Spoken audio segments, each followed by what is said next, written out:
Alléluia. Alléluia. Bien-aimés dans le Seigneur Jésus-Christ, que la grâce, l'amour, la bénédiction de Papa Ochofa soit avec nous tous. Nous sommes là encore une fois aujourd'hui pour nous entretenir sur un thème. La vie de Joseph. Par ce thème, nous allons faire l'étude de la vie de Joseph, parler de l'enseignement et leçons que nous pouvons tirer de sa vie. Mais avant tout, nous devons faire remarquer que la Bible nous a parlé de 4 différents hommes de Dieu nommés Joseph. Nous distinguons entre autres Joseph, fils de Jacob et de Rachel, évoqué beaucoup plus dans le livre de Genèse, en son chapitre 30, verset 24. Et elle lui donna le nom de Joseph En disant que l'Éternel m'ajoute un autre fils. Que l'Éternel m'ajoute un autre fils. Merci. Joseph, qui est le fiancé de la Vierge Marie et le père adoptif de Jésus, de notre Seigneur Jésus-Christ. Là, on voit ça là dans Matthieu 1, 6 à 24. Et le troisième cas de Joseph, c'est Joseph d'Arimathée, celui qui avait acheté le sépulcre de Jésus-Christ. Matthieu 27, verset 57 à 61. Matthieu 27, 57 à 61. Le soir étant venu, arriva un homme riche d'Arimathée, nommé Joseph. Elle était aussi disciple de Jésus. Merci. Le 4e cas de Joseph que nous avons lu dans la Bible également, c'est le Joseph, originaire de Chypre et autrefois nommé Barnabas. Acte 4, verset 36-37. Verset 36-37. Acte 4, 36-37. Joseph surnommé par les apôtres Barnabas. Surnommé par les apôtres Barnabas, merci. Le thème soumis à notre réflexion nous parle de Joseph, fils de Jacob et de Rachel. Joseph est un fils aimé de son père Jacob car il a eu dans sa vieillesse. Ce amour particulier que Joseph bénéficia de son père rendant ses frères jaloux et plein de haine contre lui. Cette jalousie et haine plus intense quand Joseph raconta son songe. Genèse 37, à partir du 5e verset. Joseph eut un songe. Et il le raconta à ses frères. Qui le haït encore davantage. Il leur dit. Écoutez donc ce songe que j'ai eu. Écoutez donc ce songe que j'ai eu. Nous étions alliés des gerbes au milieu des champs. Nous étions alliés des gerbes au milieu des champs. Voici ma gerbe se leva. Et voici ma gerbe se leva. Et se tint debout. Et vos gerbes l'entouraient. Et se prosternaient devant elle. Ses frères lui dirent. Est-ce que toi, Joseph, tu règneras sur nous? Ça veut dire que après ce songe, juste après ce songe, la jalousie, la haine a pris racine. Oui. Est-ce que tu gouverneras sur nous? Oui. Et il le haït encore davantage. À cause de ses songes. À cause de ses songes. Et à cause de ses paroles. Et à cause de ses paroles. Après ce songe, il eut encore un autre songe. Il le raconta à ses frères. Il le raconta à ses frères. Il dit, j'ai eu encore un autre songe. Voici le soleil, la lune et 11 étoiles se prosternaient devant moi. Et il le raconta à son père et à ses frères. Le soleil et la lune voudrait dire tout simplement que c'est son père et sa mère. Les 11 étoiles voudraient dire simplement les autres fils, les autres enfants de son père. Oui. Son père le réprimanda. Quand son père a entendu ce songe, il le réprimanda et lui dit, que signifie ce songe, Joseph, que tu as eu? Oui. Veux-tu que nous venions, moi, ta mère et tes frères se prosterner devant toi? Oui. Ses frères eurent de l'envie contre lui. Merci. Il s'agissait d'un message de Dieu qui n'était pas apprécié de personne, même son père bien-aimé le réprimanda. Ce message qui a été adressé à Joseph, bien-aimé dans le Seigneur Jésus, c'est une révélation, c'est une prophétie sur sa vie. Dès ce moment, les frères eurent de l'envie contre Joseph. Ils ne cherchaient pas tous les moyens pour l'éliminer.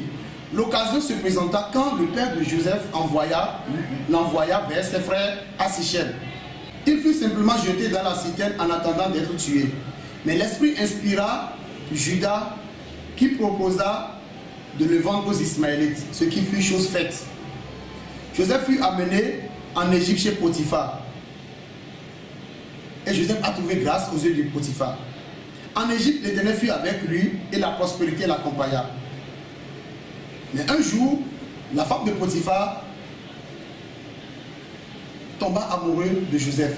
Genèse 39, verset 2. L'Éternel fut avec lui. Oui. Et la prospérité. L'Éternel fut avec Joseph. Parce que Joseph a eu la crainte en l'Éternel. Oui. Il habitait dans la maison de son maître. Il habitait dans la maison de son maître. Les Égyptiens, son maître qui vit, oui, que l'Éternel était avec lui. Quand Potiphar a vu que l'Éternel était avec Joseph, et que l'Éternel faisait prospérer toutes ses affaires, oui, il entreprenait, oui, Joseph trouva de nouveau grâce aux yeux de son maître Potiphar en Égypte. À son service. Oui. Il a établi sur sa maison. Et lui confia tout ce qu'il possédait. Et lui confia tout ce qu'il oui. Dès que Potiphar lui établit sur sa maison. Dès que Potiphar lui établit sur sa maison. Et sur tout ce qu'il possédait. Oui. L'Éternel bénit la maison de l'Égyptien. L'Éternel bénit la maison de l'Égyptien. À cause de Joseph. La bénédiction de l'Éternel sur tout ce qui lui appartenait. Oui. Soit à la maison. Oui. Soit au champ. Oui. Il abandonna aux mains de Joseph tout ce qui lui appartenait. Oui. Et il n'avait avec lui autre soin que celui de prendre sa nourriture. Oui. Or Joseph était beau. Et beau de figure. Beau de figure. Après ces choses, il arriva maintenant, voilà là, c'est de là que nous avons parlé, de la crainte de Joseph. Il arriva que, après ces choses, il arriva que la femme de son maître, oui, la femme de son maître porta les yeux sur Joseph et dit, couche avec moi. Il refusa. Et dit à la femme, voici. Mon maître ne prend avec moi connaissance de rien dans cette maison. Il a remis entre mes mains tout ce qui lui appartenait. Il n'est pas plus grand que moi dans cette maison. Et il ne m'a rien interdit, excepté toi, parce que tu es sa femme. Comment ferais-je, écoutez bien la parole de Joseph, il dit, comment ferais-je un aussi grand mal et pécherai-je contre l'Éternel Dieu? Merci. Il trouva grâce aux yeux de son maître. Ce dernier lui confia effectivement tout ce qu'il possédait. Pour avoir refusé de coucher avec la femme de Potiphar, qui à son tour a menti sur le compte de Joseph, Joseph fut jeté en prison. Comme l'Éternel n'abandonne jamais son serviteur, la gloire de Dieu était toujours sur Joseph en prison. Il expliqua brillamment le songe de l'échancier, de l'échanson et du panetier. Il fit de même après 2 ans en expliquant à Pharaon le songe qu'il avait eu. Joseph trouva grâce aux yeux de Pharaon. Il fut établi sur la maison de Pharaon. Genèse 40 et Genèse 41. Genèse chapitre 40 et Genèse chapitre 41. Il fut appelé à gérer le pays, à sorte à éviter la famine dans le pays d'Égypte, ce qu'il réussit. L'Égypte fut en son temps le pays où toutes les nations venaient en chercher de vivre. C'est ainsi que ses frères étaient venus chercher du blé. Joseph reconnut ses frères et leur fait grâce. Bien-aimés dans le Seigneur Jésus-Christ, voilà un peu le parcours, la bibliographie de Joseph. Joseph a eu tout ça là dans sa souffrance. Qu'est-ce que nous pouvons retenir de la vie, de la bibliographie de Joseph? Nous devons tenir ferme sur la voie de Dieu devant les épreuves et souffrances. Jean 16, verset 33. Je vous ai dit ces choses Je vous ai dit ces choses afin que vous ayez la paix en moi. afin que vous ayez la paix en moi. Vous aurez des tribulations dans Vous aurez des tribulations. Il faut voir toutes les souffrances que Joseph a eues jusqu'en Égypte. Jusqu'au jour où Pharaon l'établit sur sa maison et sur tout son pays. Oui. Prenez courage. Mais prenez courage. J'ai vécu le monde. J'ai vécu le monde. 1 Timothée 3, verset 10. Et 1 Corinthiens 10, verset 13 nous dit: aucune tentation ne vous est survenue si n'a été humaine. Et Dieu qui est fidèle, ne soyez pas que vous tentez vous soyez tentés au-delà de vos forces. Mais avec la tentation, il préparera aussi le moyen d'en sortir. Lisez le 1 Timothée 3, verset 10. On les découvre d'abord. Avant d'être homme, avant d'avoir l'accomplissement de la prophétie que Dieu a fait, sur ta vie, tu dois être éprouvé d'abord. Et qu'il leur exerce ensuite leur ministère. Oui. Et s'ils sont sans reproche. Et si vraiment après avoir été éprouvé, nous sommes sans reproche. Les femmes, oui. eux-mêmes doivent être honnêtes. Oui. Non médisantes. Merci. Éphésiens 6, verset 14. Éphésiens 6, verset 14.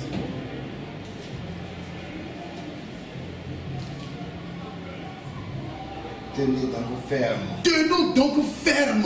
Ayons à vos reins la vérité pour ceinture. Ayons à nos reins la vérité pour ceinture. Parce que Joseph a eu la vérité pour ceinture. Malgré les souffrances, malgré les difficultés, il a tenu ferme devant son Dieu. Inébranlable. Oui. Revêtez la cuirasse de la justice. Revêtons-nous de la cuirasse de la justice. Mettez pour chaussures à vos pieds. Mettons pour chaussures à vos pieds. Le zèle. Merci. Joseph a eu la gloire de Dieu car il a tenu ferme. Ce qui lui a fait nommer son fils aimé Manassé. C'est-à-dire, Dieu m'a fait oublier toutes mes peines et toute la maison de mon père. Genèse 41, verset 51. Genèse 41, verset 51. Joseph donna à son premier fils le nom de Manassé. Car dit-il, Dieu m'a fait oublier toutes mes peines et toute la maison de mon père. Bien-aimé dans le Seigneur Jésus-Christ, Joseph a attendu la prophétie de Dieu. Joseph n'est pas resté effrayé. Joseph n'a pas été effrayé par les souffrances. Il ne s'est pas promené de long en large. C'est pourquoi le livre d'Ésaïe nous dit: ne crains rien car je suis avec toi. Ne promets pas des regards inquiets car je suis ton bouclier. Ça c'est Ésaïe 41 verset 10. Bien-aimés dans le Seigneur Jésus-Christ, nous devons rester fermes, inébranlables. Car ce que l'Éternel a dit, ça s'accomplira. Et c'est ce que le livre d'Habakkuk 2 verset 3 nous dit. C'est une prophétie dont le temps est déjà fixé. Elle marche vers son terme. Elle ne mentira pas. Si elle tarde, c'est vrai. Elle va tarder parce qu'il y a les difficultés, il y a les souffrances là. Mais nous devons l'attendre, car elle s'accomplira. Elle s'accomplira certainement. Bien-aimé dans le Seigneur Jésus-Christ, Joseph a attendu avec patience. Joseph a eu le courage, la foi, jusqu'à l'accomplissement de cette prophétie sur sa vie. Nous ne devons pas en percher.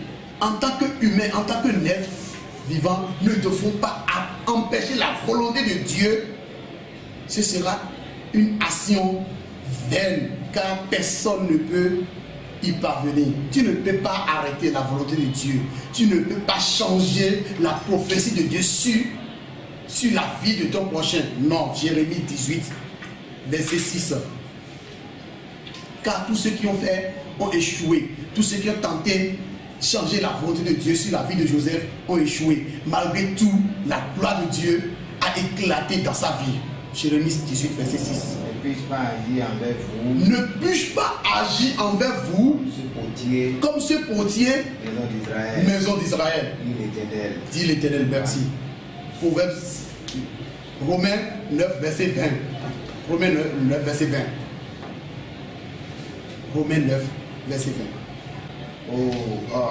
Ô homme, Toi plutôt, qui es-tu pour contester avec Dieu? Toi plutôt, qui es-tu pour contester avec Dieu? Ouais. Quand tu dis, quand il y a une prophétie sur la vie d'un frère, d'un proche ami, tu veux empercher, tu fais toutes tes choses, tu attaches des bougies, parce que tu as confiance dans tes sortilèges, tu as confiance dans tes méchancetés. Non, tu ne peux jamais en aucun cas empêcher la volonté de Dieu sur la vie de quelqu'un. Et c'est le cas de Joseph. Malgré tout ce que ses frères lui ont fait, la prophétie sur la vie de Joseph s'est accomplie. C'est pourquoi on te demande, toi, qui es-tu? Oui, reprends. Oh homme. Toi plutôt. Qui es-tu pour contester avec Dieu? Qui es-tu pour contester avec Dieu? Vase d'argile dira-t-il. Le vase d'argile dira-t-il à celui qui l'a formé. À celui qui l'a formé. Pourquoi m'as-tu formé ainsi? Le portier n'est-il pas maître de l'argile? Pour faire avec la même masse. Merci. Bien-aimé dans le Seigneur Jésus-Christ, nous devons voir la vie de Joseph, la fin de sa vie, et nous devons voir par là nous devons apprendre à pardonner à nos frères. Joseph nous donne une leçon de pardon quand il ordonne à l'intendant de sa maison remplissez de vivre les sacs de ces gens qui l'ont persécuté, ces frères qui l'ont persécuté. Quand il les a reconnus, il a dit remplissez de vivre les sacs et mettez de l'argent à chacun à l'entrée de son sac. Genèse 44, verset 1 à 5. Bien-aimé dans le Seigneur Jésus-Christ, bien-aimé dans le Seigneur Jésus-Christ, est-ce que nous pouvons agir comme Joseph? Genèse 44, verset 1 à 5. Quand Joseph a vu ses frères et il les a reconnus, mais eux ils ne l'ont pas reconnu parce que Joseph a changé. Il a dit remplissez de vivre les sacs de ces gens. Autant qu'ils en pourront porter. Autant qu'ils en pourront porter. Et mettez l'argent de chacun à l'entrée de son sac. Et mettez l'argent chacun à l'entrée de son sac. Tu mettras aussi ma coupe. Merci. Bien-aimé dans le Seigneur Jésus-Christ, cette notion de pardon que nous avons étudiée il y a quelques semaines dans le cas d'Étienne revient une fois encore. Et cela revient à souligner l'importance du pardon dans la vie du chrétien. C'est le mode de vie de plusieurs chrétiens. Ésaïe 55, verset 7. Que le méchant abandonne sa voie. Et l'homme d'iniquité ses pensées. Qu'il retourne à l'Éternel. Qui aura pitié de lui. À notre Dieu qui ne se lasse pas de pardonner. Merci. Bien-aimé dans le Seigneur Jésus-Christ. Voilà l'histoire de Joseph. Et en résumé, nous allons juste retenir dans la vie de Joseph que Joseph a eu la crainte de Dieu. Joseph a eu la foi en Dieu. Et Joseph a eu le pardon pour ses frères. La vie de Joseph est un modèle que nous les chrétiens d'aujourd'hui devons copier. Nous retrouvons potentiellement dans la vie de Joseph la foi, la crainte de Dieu, le pardon.